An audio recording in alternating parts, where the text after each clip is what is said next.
Welcome to the Chargers Central podcast. We have a lot to get to today. Preview of the Ravens game. Flex Thursday Night Football against the Broncos has a lot of fans upset about it. We'll get into that too. And then a couple of old comments made about the Jim Harbaugh era Chargers, which we thought was hilarious. So we will show you guys those as well. But let's start with the Monday Night Football preview. How do you think the game's going to go, Jason? Yeah, this is going to be a great test for our defense. The Cincinnati Bengals were the toughest test so far for our defense. That's been strong all season. They put up 27 points against us, and this Ravens offense is dangerous. If you let them get going, they're the toughest rushing attack to defend because you've got Lamar Jackson and Derrick Henry, each the best runners at their positions. So let's see what our defense can do, and let's see if our offense can score some points on their secondary that's been weaker than normal this year. Yeah. I was looking at the injury report. Roquan Smith, hamstring injury, did not practice. Could be huge if he doesn't play. That's another blow to that defense. Kyle Hamilton did practice, limited, but still not 100%. As for the Chargers, Khalil Mack practice, limited. So that's really good to see, especially for a Monday night game. Having him practice yesterday was huge. Ladd did not. But I'm not concerned about the Ladd injury. He played through the shoulder injury Sunday night. I think he'll play 100%. He'll practice today, practice tomorrow. He'll be out there on Monday. Denzel Perriman, a bit trickier. If he does not play, I think Derwin James gets that inside linebacker job as well as Henley as the LB1 and LB2. Like we could see a lot of Derwin in that linebacker area, which isn't a bad thing.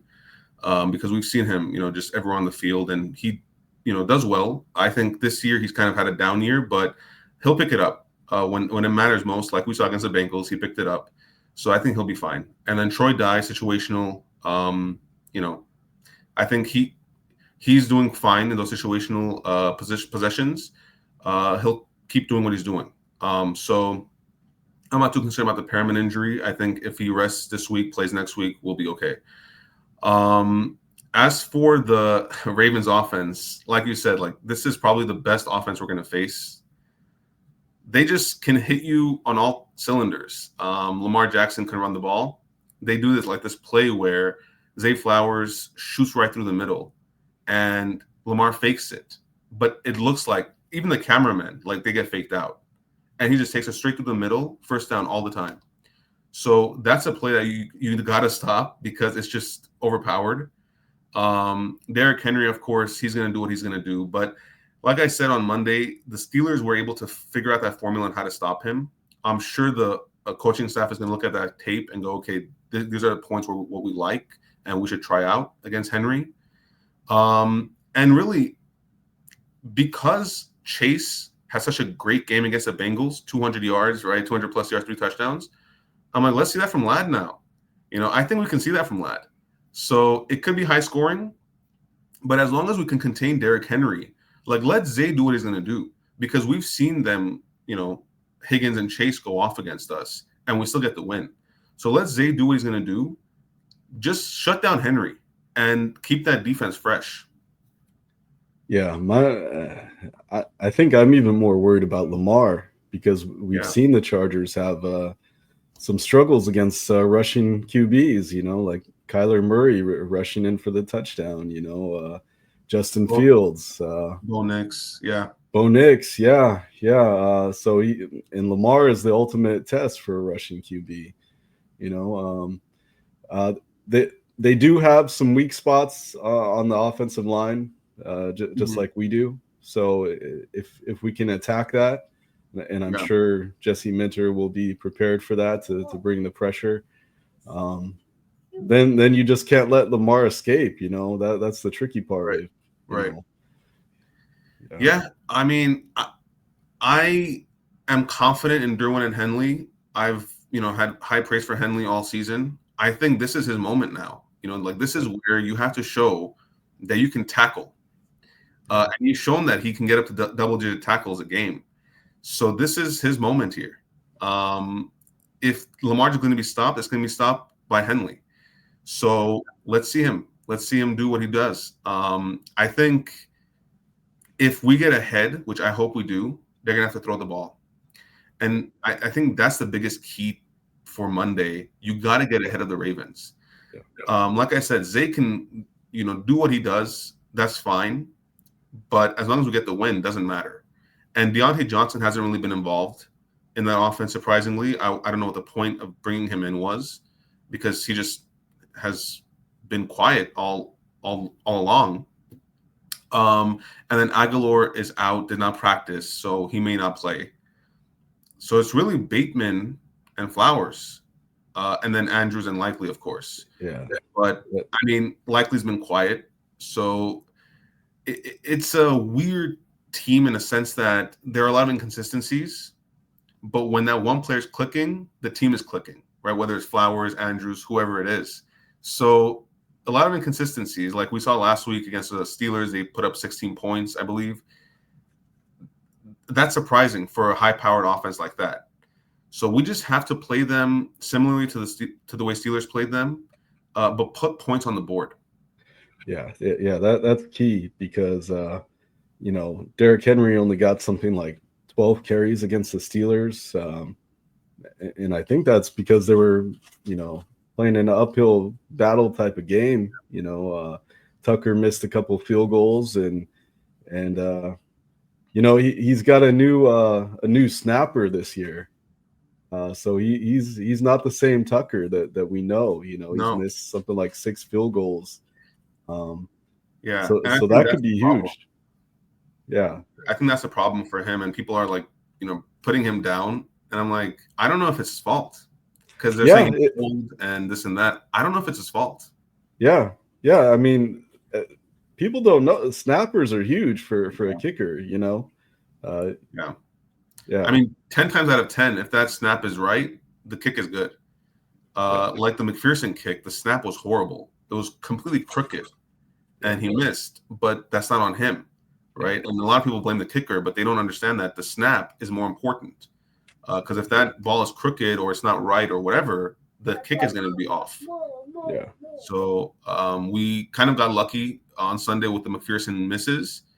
I know the momentum would have shifted, but it is what it is. I mean, we've gone through it too. We finally found a reliable kicker in Dicker, but we've gone through that stage. So every team goes through it. I mean, we've lost heartbreaking games before, but now we're winning. So I think we got to just continue that, especially with the Steelers' loss yesterday. It kind of makes it interesting now in terms of the seeding, because the Texans are 7-4. So they're a game away from the Steelers for third.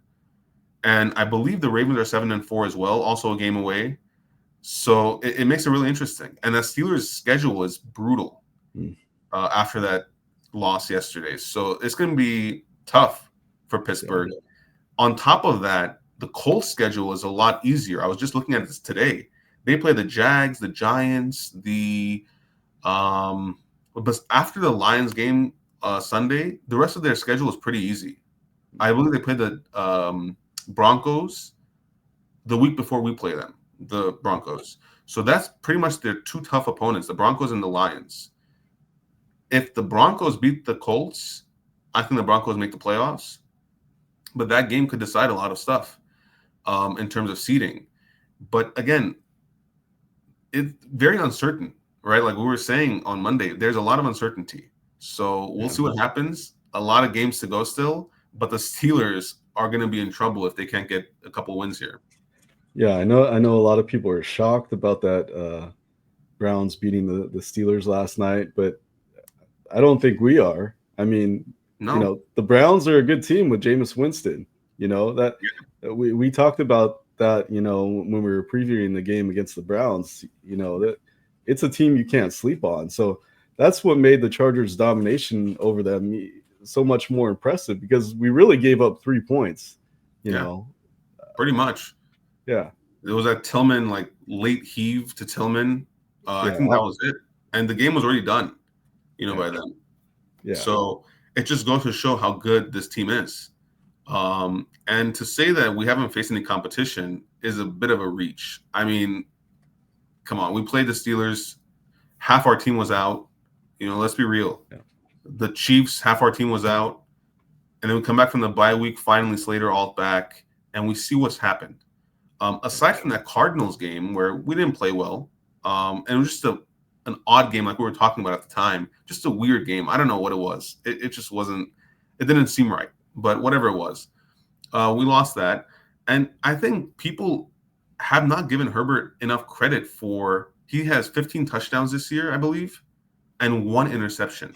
Yeah. Insane. And not many people are talking about it. Yeah, in a new he's on a new Chargers record for games without an interception. Mm-hmm. I believe it's at 8 games now, or 7. I think so. I think it's 8. I think it's 8. I know the previous record was 6, and wow. Yeah. And the interception, I remember that very well. Just a boneheaded throw, and he knew it. He knew it. It was right into the defender's hand. Since then, he's been perfect. Yeah. And I just think that people need to give him credit for it. Now, I see a lot of people saying, oh, Chargers are legit, this and that. I was like, whoa, where were you guys in the beginning of the season? Yeah. Right? Like, you guys were doubting us, saying that we should trade Herbert. This team's not going to work. We need receivers. Harbaugh's not going to succeed here, this and that. And all of a sudden now you're praising us? That's not how it works. The funniest one is that fantasy guy that we both talk about who, the Chargers are going to trade for JJ McCarthy. Yeah. They're going to be terrible. And Herbert's the greatest, like complete 180 from. Man, I don't understand. Like, how do you do that? Yeah. It's not even one season left yet. And you're already switching. It's incredible. Like, wait for the offseason maybe and say, yeah, I was wrong. Yeah. I mean, it's incredible. But the way Herbert's rushing right now, man, I mean, talk about Lamar Jackson, he had more rushing yards than Lamar Jackson last week. Yeah. So, just when you think the Chargers offense is going to stall, you got Herbert, rushing for 30 yards, which teams were not preparing for before, I mean, I wasn't even prepared for it. Yeah. I wasn't even expecting it. Yeah. Like, we knew he could, just not this efficiently. Yeah. And maybe Greg Roman was like, hey, this is my card up my sleeve. Here you go. Enjoy these Herbert runs. Like, we're going to run, but with Herbert. Yeah. And I love it. Yeah. Yeah. Because it makes the team so dangerous, man. Because you got to prepare for that too, Very unpredictable. I mean, we have so many weapons we can use play call wise, like, Darius Davis jet sweep, for example, play action, hand it off to Dobbins, Edwards, deep bomb to Johnson. Like, there's so many options. Just one second. So it's going to be really interesting to see how they play this. Again, just so many options you can use for this offense, and there are a lot of holes in that Ravens defense. Rush defense-wise, they're pretty good. But number 2 in the league in rush defense. Yeah, and I don't think that's going to matter much in terms of, because Herbert's just going to pick apart that secondary. Yeah, and they're 32nd in the league in pass defense. So which is surprising. They were a lot better last year. And if Roquan Smith is out, that's going to help Dobbins a lot, because he's going to want to have a big game, obviously. But even through the air, I could see them getting Dobbins involved. I think he'll be involved a little bit more than usual Monday, because Chase Brown, I was looking at the statistics, he struggled on the ground. But then through the air, he was going crazy. So let's see if we can get Dobbins going through the air. We haven't seen it this year yet. Like, he's been catching a couple passes, but it's been minimal gains. So let's see if he can turn up and, get 20, 30 yards through the air. And I think he could against a team like the Ravens, especially a revenge game, right? Like, people kind of put it past them, like, oh, okay, who cares? Like, it was last year. But no, this guy, they dropped him when he was at his lowest. So he's taking it personally. And look, I think he has the opportunity to go nuclear Monday. I don't know if he will. I think him or Ladd definitely go off on Monday, or both, because that defense is just so bad. But we'll see. Yeah, and I hope Gus does too. It was weird though, Gus going out in the third quarter last game, and they asked Harbaugh, and he said it wasn't an injury, but that was strange that Gus didn't play after that. I don't know. I don't know what the problem was, and he was doing better since coming back from injury, getting more yards per carry, which is what we've been wanting. So it was interesting. I don't know. Yeah, and my only concern for that Ravens secondary too is I believe they made a trade with the Rams for a corner, and he played some last week against the Steelers and did a pretty good job there. So that could be, I think the thing is though, the Steelers receiving core is pretty weak. So I don't know. Like, I would want to see him play against a team like the Chargers first. Yeah. Not to say that our receiving core is that much better, but in terms of just chemistry with Herbert, it's better, and we also have a much better quarterback. So also Ladd, I'm not going to say he's better than Pickens right now, but he definitely has a potential to be. So let's see what he can do against this Chargers receiving core. I'm not too concerned about it because I think Herbert's going to pick apart that defense. Like, if Joe Burrow can, Herbert can. So I know it's a new guy too. We'll see. All I know is that Marshawn Lattimore deal that the Commanders made, thank goodness we didn't, because he's out with a hamstring injury. And this is why, Joe Ortiz, like, the front office matters. Yeah. We do have to worry about Cam Hart though. Concussion. We'll see if he's ready in time. If Hart's not able to, then you've got Still on the outside. He's been great on the inside, but I hope he's back. The good thing is that it's a Monday game, gives him another day off. Hopefully he clears that protocol, because really the biggest target there is Flowers. So if we're gonna have Fulton on him, still on Deontay, possibly. I know a lot of fans were disappointed in Justin Taylor last game, but the thing with him is, like, he's 5'10", Higgins is 6'4", so you're gonna want to exploit that matchup all the time, no matter who is covering who. That's why he struggled. But there is not that much height on this Ravens roster, so whether it's Flowers, whether it's Johnson, whether it's Bateman, doesn't matter. There's not much height there. So that's good for Joshua Taylor. Hopefully he rebounds from last week. But I think it's a winnable game. It's not going to be easy at all by any means. But the good thing is that it's a home game, Monday night, prime time. We saw how Dobbins plays in prime time. The lad with the career high in yards. I think he can exceed that even on Monday too. Winnable game, but we got to just get ahead and stay ahead and force Lamar to throw the ball. Yeah.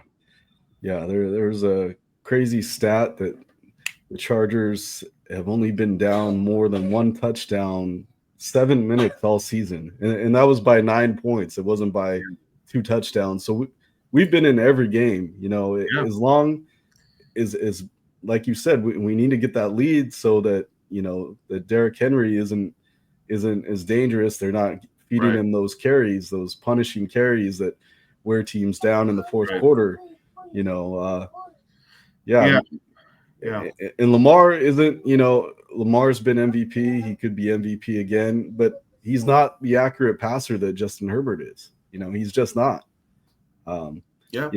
He loves to throw down the middle. His throws, to the corners deep, that they're not always accurate. So and you gotta kind of expect him to throw to Andrews on Monday. I would think he's gonna mainly focus on Flowers and Andrews as targets, because again, Deontay just has not been getting targets, and he may surprise us and get 10. We don't know. Yeah, but yeah, it could change this game because he's been learning the playbook, getting used to the team. So he may be the big surprise weapon this week. That's yeah, something they have to prepare for. So. yeah, Deontay's a very good receiver. He gets open. He knows how to run routes like Keenan does. It's just I think our corners are just good enough to stop Johnson. And if we were able to kind of, slow down at least T. Higgins, I think we'll be able to do that against Johnson as well. But it'll be interesting to see how whoever's covering Zay keeps up with that speed. Because I don't know if we faced a receiver this year that's as quick, maybe Xavier Worthy, who burned us earlier in the season. But he doesn't have Zay's more of a slant type of receiver, not a deep threat, because he's shorter too. So it's just, he's like Ladd basically, except I think I want to say Ladd's a little bigger than Zay, which is pretty crazy. But Zay's pretty small, so he's quick though. So whoever is covering him has to be on top of their game. But I think it's a winnable game. As long as the defense holds their own, I don't think that Ravens defense can stop this Chargers offense. So our defense just needs to hold their own. Yeah, it's going to be a great game, and man, another primetime game too. I just love these night games, man. Yeah, it's a different atmosphere. It's like, everybody's so pumped up. You got the lights, it's just a different feeling in the air, man. It's like definitely. Yeah, it's always good to watch them in prime time. Although I feel for those fans who can't make it now because of the last minute change, it's unfortunate because a lot of people took time off, booked hotel rooms, this and that. Now they have to cancel everything or make rearrangements, and it's not easy, for those people out of town. That would be for the Denver game though, because this game's been Monday night. Right. I meant for the Denver one. Yeah. Oh, I thought you were talking about the Denver one. But we can get into that one. The flex for Thursday night. I mean, it's tough for people out of town. But I think now, first off, the ticket prices for that game were a lot cheaper than the Ravens game. So whoever's in Southern California and is a Chargers fan, has to show up for that game. You got to show up. You got to be loud. Ticket prices are affordable. It's a Thursday game, and it's closer to Christmas, so people already have time off by then. You got to show up, get loud, because we need that win, especially in terms of seating. We need that win. Yeah. So it's an opportunity for Southern California folks to really get to SoFi and fill up that stadium. Because unfortunately, for those who are out of town, if they can't make rearrangements, they're not going to be able to make the game. And I've already seen a couple people say they can't make it. So you got to show up. I'll be there. I'll be there cheering on the Bolts. And I'm definitely going to try to get there because it's a big game, a divisional game. And again, the tickets are pretty affordable. So I encourage everyone to get there. Yeah, and last Chargers home game of the season, unless we get a playoff home game, the last time you get to see this team that's on a roll. And, man, and if we get this win on Monday night, oh man, huge, yeah. Because you go in Atlanta next, and Kirk Cousins struggling right now. I know they have London, they have all these weapons, Bijan. But Mooney's injured with an Achilles injury. We don't know what's going on with him. If he's out, that's huge. Yeah. And the one good thing, I guess, about that flex for the Chargers, Week 15 is a home game. So Week 16 we stay at home, and then we get about 9 days off before we play the Patriots in New England. Yeah. So it's like a mini bye week for us, which is decent. Just unfortunate for the fans, out of state, but an opportunity for the fans local. So Yeah, I mean, I think another winnable game there. I they have a good defense, they have a good offense. You know, it's the best of both worlds for Denver. They just don't know who their running back one is yet. Peyton said that they're going to run their hot hand with Estime and Javonte Williams. I think that's a good idea because it keeps the defenses on their toes. Receiving wise, outside of Cortland Sutton, they don't have much. But Bo Nix has made these other receivers look pretty good. So it'll be a good game. Two Oregon alumni, going to battle. It'll be a good game, divisional game. So always fun to watch. Yeah, it will be, and that mini bye could be huge because it'll be right near playoff time. Yeah, get you guys healthy when we need it. And yeah, it'll be a tough game. We usually split with Denver every year. Yeah, and it's normal to split the divisional games. And we beat Denver in Denver. I think that was already a big task for us at Mile High. So coming here now, we have a good chance of going 2-0 against them. And like we were talking about last week about the Chiefs, possibly us taking over the first or second seed, it's going to be determined on the divisional record. So if we can take care of the Broncos and Raiders again, and on top of that get the Chiefs win, then we are what 5-1 divisional wise. Yeah. Huge. Yeah. And then we just gotta hope for some luck with KC losing another game or two. Yeah, I think they will. I think we have a good chance of beating them. Then they play the Steelers and the Broncos back to back, week 17 and 18. Yeah. That week 18 matchup against the Broncos, I truly think they're going to lose. But even if they don't, and we beat them, they'll be 5-1 in their division too. So then the question is, what now? Right? Like they're both 5-1. I think what happens is the point differential. Yeah. For that matchup. Yeah. Since we play them twice. Yeah, and they play the Browns too, which we just saw that can be a trap game. Yeah. Yeah, and look, the Browns, they're 3-8. They're 3 games out. Like there's still about 6 games to go, 5 games to go, 5 or 6 games to go. They're only 3 out, so technically they still have a chance. So they're gonna still be playing to win. So you never know, and I believe they play the Broncos next week on Monday night. Okay. So you never know with the Browns. They'll turn up at the randomest times, but also helping the Chargers simultaneously. So yeah, yeah. And let's look at those posts that Charger fans set up early on in the season here. Oh man, these are hilarious. Harbaugh era will be a disaster in LA. I've been saying this. Yeah. Well, you've been wrong, but yeah. I mean, these are hilarious. I don't understand. How do you predict this before the season even dude, this was in April. Like we didn't even know who. I don't even think this was April 3rd. This was before the draft, I believe. Yeah. This experiment is not going to end well for Changer fans.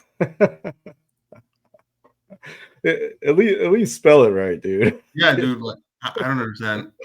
Let me just tell you, as a diehard Chargers fan, it's pretty well. It's going pretty well right now. Yeah. Like we're a young team making a playoff push. We could potentially even make a Super Bowl push, and still are a young team. And I think during the draft, we picked 25th right now. Mm-hmm. There is that Michigan tight end that's projected to go to the Chargers. That guy is a monster.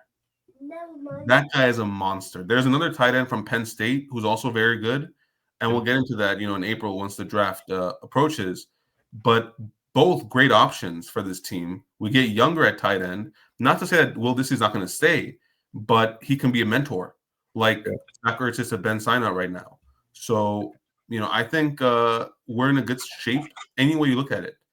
So yeah, that was a completely wrong prediction, But it's just funny that these guys just jumped the gun. And look at that, 25,000 people saw that tweet.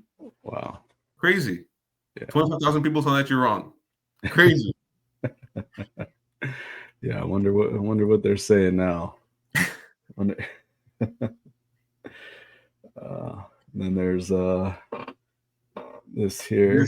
This was mind blowing for me. I mean, Peyton Manning, in my opinion, as of right now, was the most accurate quarterback. Like, just play the game right. I know he didn't have the same accolades as Tom Brady, but just was an unstoppable force in Indianapolis, especially. We know that firsthand, Chargers losses in the playoffs against them and all that. Yeah. This is crazy. It is very, very similar stats for these two. Yeah. And 2 more touchdowns thrown by Herbert, 1 more win, more yards per game. I mean, that is special. Yeah. Just the fact that he's being compared to Peyton Manning already. And look at that, 0 playoff wins, same time in their career. Yeah. Yeah. Yeah, and we saw that turnaround for Manning. And with Harbaugh here, really the sky's the limit. If we don't get at least 1 Super Bowl with Harbaugh, when are we ever going to get one? Yeah, that's true. That's true, and especially with Herbert, we were talking about this last year, which is crazy to think about, and saying we don't know if we want Herbert to waste his career with us. Maybe go to another team and win. And now it's like, no, he's going to win right here with all these changes that we've made in the coaching staff, the front office.